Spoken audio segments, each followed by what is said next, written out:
আমার প্রিয় ও স্নেহের 2025 সালের নতুন বছরের সপ্তম শ্রেণীর ছাত্রছাত্রী বন্ধুরা, আশা করি তোমার সবাই ভালো আছো। আজ আমরা যে বিষয়টি নিয়ে আলোচনা করব, সপ্তম শ্রেণীর ফার্স্ট সেমেস্টার অর্থাৎ প্রথম পর্যায়ক্রমিক মূল্যায়নের পরিবেশ ও বিজ্ঞানের সিলেবাস, প্রশ্নকার এবং নমুনা প্রশ্নপত্র নিয়ে। প্রথমে তোমরা সিলেবাসটা শুনে নাও কী কী বিষয় তোমাদের ফার্স্ট সেমেস্টার অর্থাৎ প্রথম পর্যায়ক্রমিক মূল্যায়নে থাকবে। প্রথম পর্যায়ক্রমিক মূল্যায়নের ক্ষেত্রে ফুল মার্কস থাকবে 30, আর সময় তোমাদের থাকবে 1 ঘন্টা। তোমাদের থাকবে ভৌত বিজ্ঞান থেকে ভৌত পরিবেশ, তাপ, পরমাণু, অণু ও রাসায়নিক বিক্রিয়া। আর তোমাদের জীবন বিজ্ঞান থেকে থাকবে মানুষের খাদ্য। এই বিষয়গুলোই তোমাদের কিন্তু ফার্স্ট সেমেস্টার অর্থাৎ প্রথম পর্যায়ক্রমিক মূল্যায়নে থাকবে।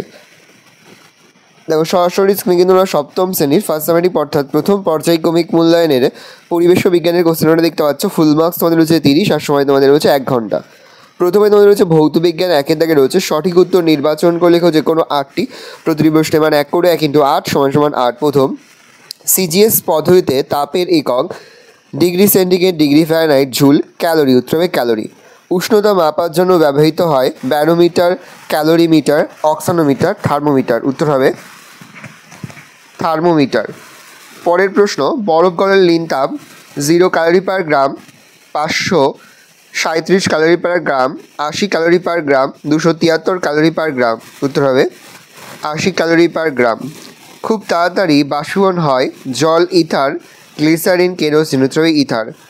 বায়ুতে জলীয় বাষ্প বেশি হলে বাষ্পায়ন দ্রুত হয়, ধীরে হয়, প্রথমে দ্রুত ও পরে ধীরে হয়, একই থাকে। উত্তর হবে ধীরে হয়।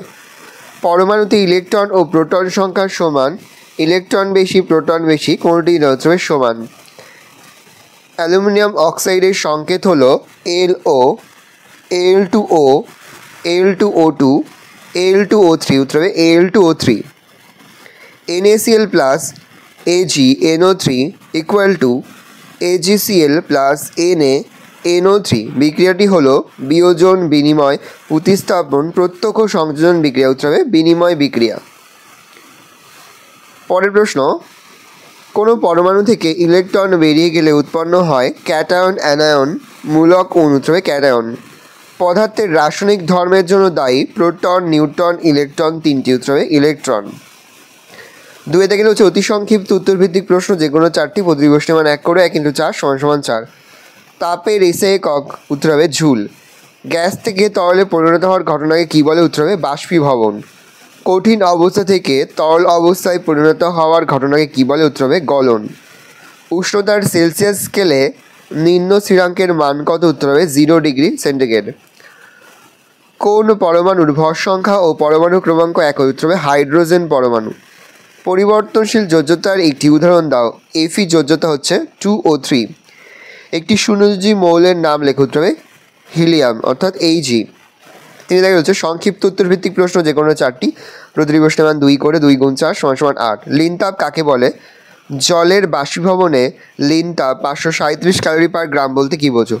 একক ভরের কোনো পদার্থের উষ্ণতার অপরিবর্তিত রেখে শুধুমাত্র অবস্থান পরিবর্তন ঘটাতে যে পরিমাণ তাপ প্রয়োগ বা অপসারণ করতে হয় তাকে পদার্থটির লীন তাপ বলা হয়।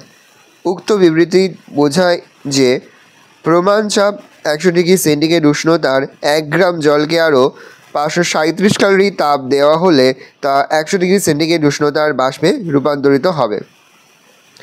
পরের প্রশ্ন, হাতে স্পিরিট বা ইথার ঢাললে ওই জায়গাটি ঠান্ডা লাগে কেন?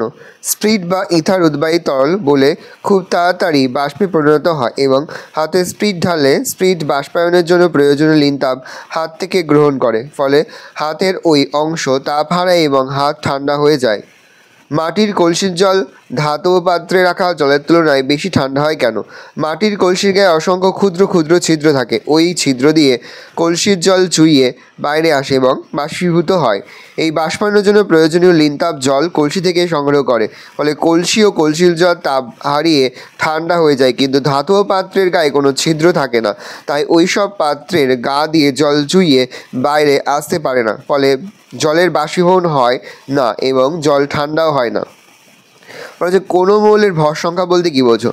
কোনো মৌলের পরমাণুর নিউক্লিয়াসে উপস্থিত প্রোটন ও নিউট্রন সংখ্যার সমষ্টিকে ওই মৌলের বা পরমাণুর ভর সংখ্যা বলে। অর্থাৎ মৌলের ভর সংখ্যা = প্রোটন সংখ্যা প্লাস নিউট্রন সংখ্যা। রাসায়নিক বিক্রিয়া কাকে বলে? রাসায়নিক বিক্রিয়া হলো একটি পারমাণবিক ঘটনা যে প্রক্রিয়ায় কোনো একটি পদার্থ বিয়োজিত হয়ে সম্পূর্ণ নতুন ধর্মবিশিষ্ট একাধিক পদার্থ উৎপন্ন করে কিংবা একাধিক পদার্থ পরস্পরের সংস্পর্শে এসে রাসায়নিক পরিবর্তন ঘটার ফলে ওই পদার্থগুলোর অণুর গঠন বদলে সম্পূর্ণ নতুন ধর্মবিশিষ্ট এক বা একাধিক নতুন পদার্থের অণু উৎপন্ন হয়, সেই প্রক্রিয়াকে রাসায়নিক বিক্রিয়া বলে। এই প্রশ্নটি কিন্তু খুবই গুরুত্বপূর্ণ এবছরের জন্য। উদাহরণ: অ্যাসিডযুক্ত জলের মধ্যে তড়িৎ প্রবাহ চালনা করলে জল বিশ্লিষ্ট হয়ে হাইড্রোজেন ও অক্সিজেন গ্যাস উৎপন্ন হয়, অর্থাৎ 2H2O তড়িৎ বিশ্লেষণ করে 2H2O2 উৎপন্ন হয়। পরের প্রশ্ন: পরমাণু নিউক্লিয়াসে কী কী কণা থাকে, এর কোনটি কীরূপ আধান থাকে? পরমাণু নিউক্লিয়াস দুটি কণা দ্বারা গঠিত, যথা প্রোটন ও নিউট্রন। এর মধ্যে প্রোটন হলো ধনাত্মক আধান বিশিষ্ট কণা এবং নিউট্রন হলো নিস্তড়িত বা আধানহীন কণা।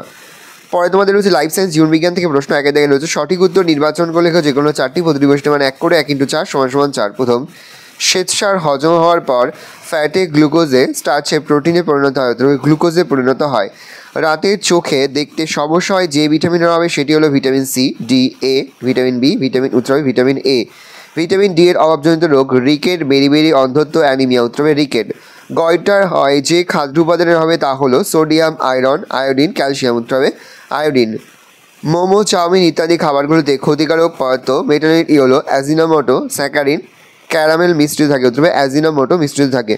মানবদেহে রক্তে জলের পরিমাণ শতকরা 90 ভাগ, 95 ভাগ, 75 ভাগ, 70 ভাগ, 90 ভাগ।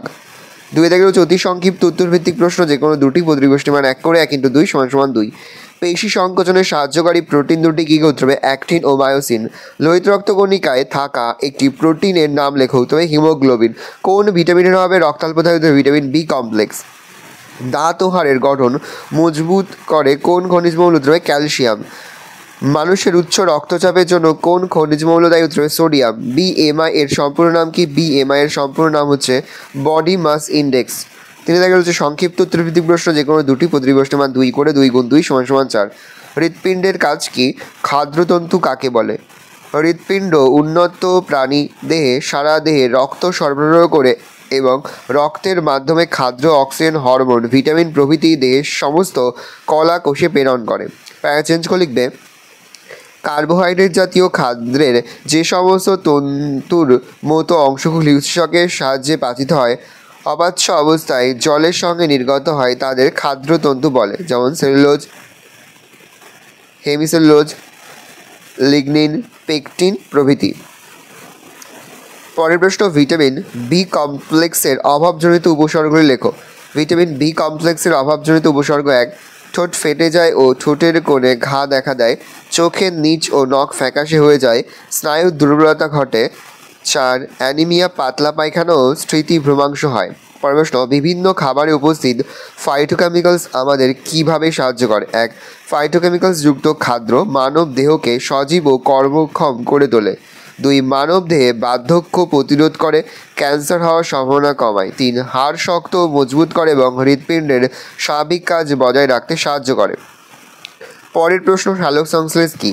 যে প্রক্রিয়ায় উদ্ভিদের ক্লোরোফিলযুক্ত সবুজ কোষে সূর্যালোকের উপস্থিতিতে পরিবেশ থেকে শোষিত জল ও কার্বন ডাইঅক্সাইডের রাসায়নিক বিক্রিয়ার ফলে সরল শর্করা উৎপন্ন হয়। উৎপন্ন শর্করাজাত খাদ্যে সৌরশক্তি রাসায়নিক শক্তিরূপে আবদ্ধ হয় এবং উপজাত দ্রব্য হিসেবে জল ও অক্সিজেন উৎপন্ন হয়, তাকে সালোক সংশ্লেষ বলে। পরের প্রশ্ন: কোয়াশিয়রকর রোগের কারণ ও লক্ষণ লেখো। এটি প্রোটিনের অভাবজনিত রোগ। সাধারণত 1 থেকে 4 বছর বয়সী শিশুদের এই রোগ দেখা যায়। এই রোগের দুটি উপসর্গ হলো: 1.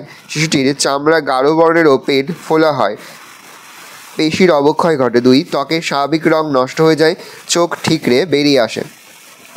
ভালো করে দেখে নাও, এই হচ্ছে টোটাল তোমাদের ফার্স্ট সামারি অর্থাৎ প্রথম পর্যায়ক্রমিক মূল্যায়নের সপ্তম শ্রেণীর পরিবেশ ও বিজ্ঞানের কোশ্চেন পেপার। ভালো করে কোশ্চেনটা দেখে নাও।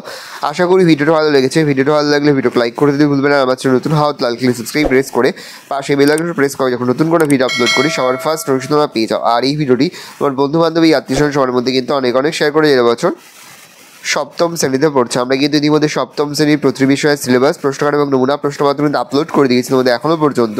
সেই ভিডিওগুলো না দেখে থাকো, ভিডিওগুলো কিন্তু তাড়াতাড়ি দেখে নাও। তোমাদের সকলকে জানাই আগাম পরীক্ষার অনেক অনেক শুভেচ্ছা এবং অভিনন্দন। আশা করি সকলের পরীক্ষায় খুব ভালো হবে। কোনো প্রশ্নের উত্তর লিখতে বা বুঝতে যদি কোনো রকম অসুবিধা হয় তাহলে কিন্তু নির্দ্বিধায় কমেন্ট সেকশনে কমেন্ট করে জানাতে একদমই ভুলবে না। ভালো করে তোমরা কোশ্চেনটা দেখে নাও।